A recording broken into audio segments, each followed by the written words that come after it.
Every NBA year, it's always a few things during the season that completely surprises everyone. Last year, you can say Brooklyn making the playoffs, that was a shocker. The Raptors winning the NBA Finals, that was a surprise. LeBron not even making the playoffs. Like, every year is something.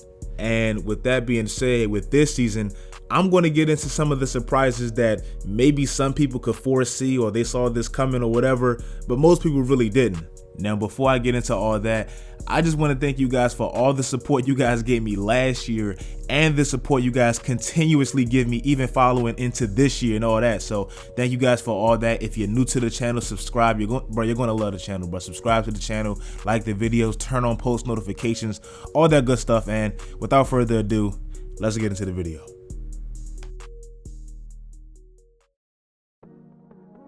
When Carmelo got back in the league in November, I think a lot of people kind of looked at that like it was almost a sympathy signing. Like, everyone felt sorry for him and they just had to get him back in the league.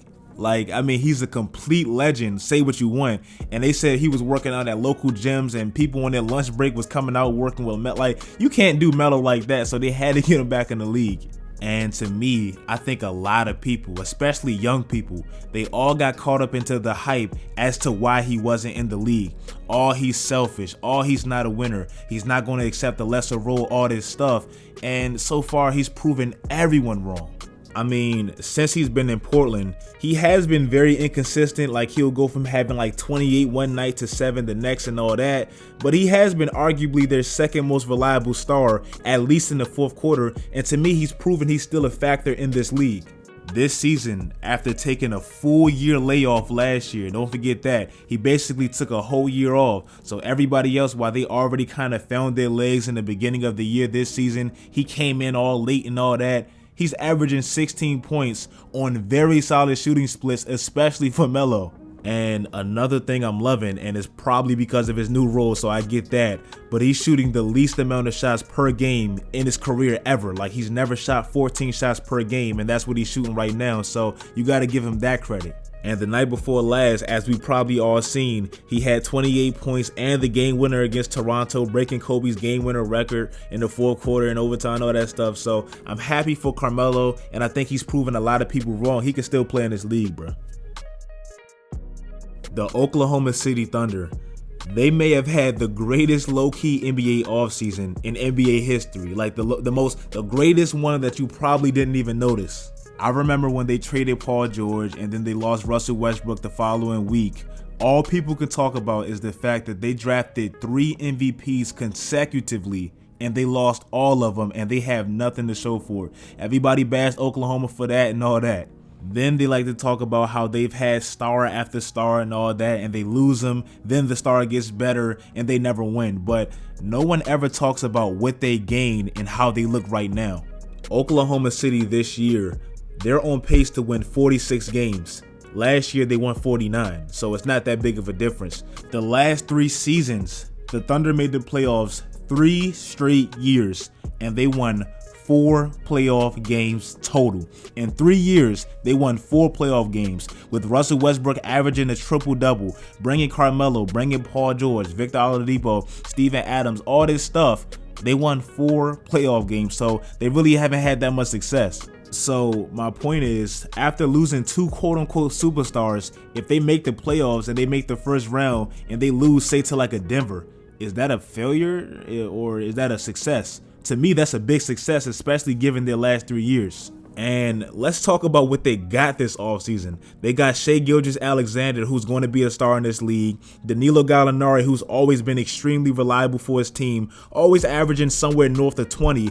Chris Paul, who may not be the player he was 5 years ago, but he still has a lot of game left in the tank. And oh yeah, they got 15 first-round picks for the next 6 NBA drafts.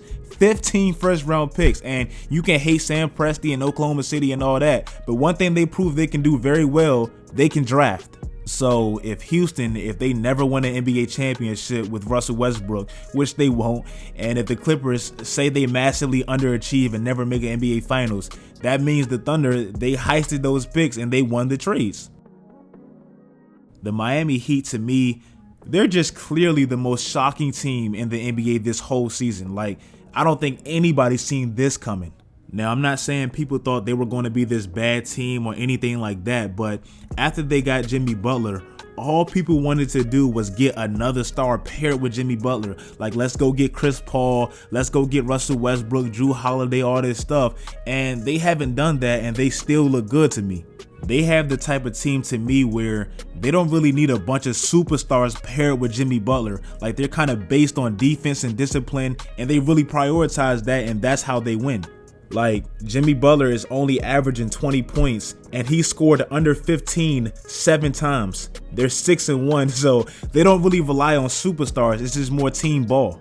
And I've said this in plenty of my other videos, but they have a plethora of guys averaging over 12 points. And when I say a plethora, you know I mean a lot. They have a plethora of guys averaging over 12 points. They have the second best record in the East, and they're 17-1 at home, the league's best home record. They defend their home court, they play defense, they play team-oriented ball. To me, they're the perfect team. And when I say team, I mean team. So like I said, I don't think anybody could have foreseen them being this good, especially without the most noticeable names and all that, but they're doing it. And I'm going to make that video about them being NBA Finals contenders. I know y'all got on my head about that, but I'm going to make that video, so stay tuned for that. Luka Doncic this season, he's easily a top 4 player, at least this year, and it's definitely translated into their success. Like, even last year when Luka Doncic had an incredible rookie year and all that, I think we all appreciated it, but we didn't think his second year leap would be this significant. I don't hear that many people talking about this specifically, but do you know this man is 1 point, 1 assist, and 1 rebound away from averaging 30, 10, and 10 at 20 years old? 30, 10, and 10. I mean, you can compare that to the NBA's greatest 20-year-old LeBron, Kevin Durant, anybody you want to talk about. It's going to be hard to find a 20-year-old better than Luka Doncic. And I said this in one of my videos last year, and surprisingly, I got a lot of hate for this, but all this is proven to me, Luka Doncic being this great, all this is proven is that Larry Bird would have absolutely dominated this era. He would have dominated to me.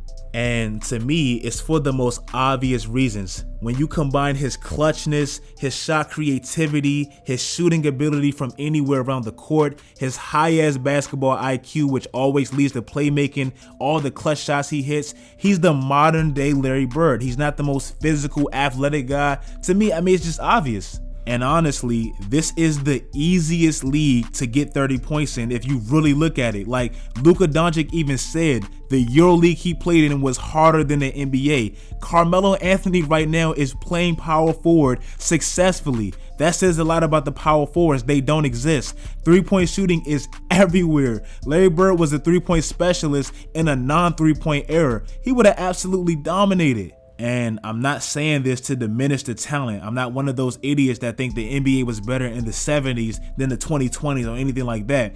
I'm just saying Trae Young in his second year is dominating. Nothing against Trae Young, but Stephon Marbury, Chauncey Billups, Steve Nash, all these great point guards, they took 4 to 5 years before they even got noticed because it was way tougher. So I forgot what I was even talking about. I got a little bit off track and all that, but like I said, Luka Doncic surprising everybody in his second year. It's been amazing to watch, but Larry Bird, he would have dominated and had a field day in this era. I know we hear a lot about the Most Improved Player Award, and I believe this year more than ever, we have some very deserving players for that award. But Brandon Ingram, I'm not saying he's going to win it, man, but his improvement has been crazy. Now, coming out of Duke, we all heard the comparisons to Kevin Durant, and they were for legitimate reasons. His size, his efficiency, his mid-range game, his wingspan, his skinniness, all this stuff, that was really comparable, but I don't think LA was just the right fit. Like, I just think in LA, it was way too much BS and just way too many distractions. His first year, he didn't start 39 games. His second year was the whole LeVar, Lonzo fiasco. His third year, LeBron came to town and his name was in the trade rumors like every week. Like, it was just too much going on, and he still showed improvement. And this year, you can see when he's the main focus of a team and all the BS is gone and all that stuff, he's an all-star. This year, he's averaging 25, 7, and 4 on crazy efficient shooting. And when you compare his year this year to KD's second year, two young players, it's almost identical. And you can see why they got that comparison, because this man is a scoring machine. So with his development this quickly, I think he's finally starting to prove he's probably the best player in that draft.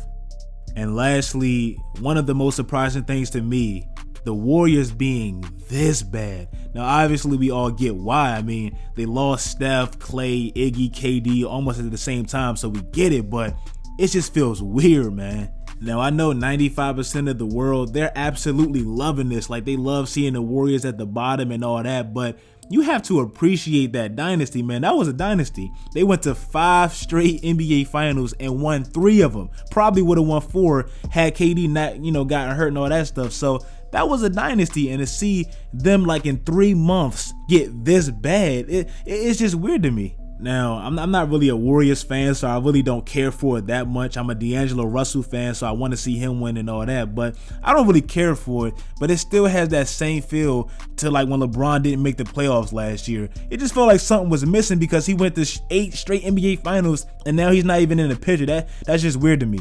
But, I'm not going to spend too long on that because obviously the Warriors are irrelevant as hell right now.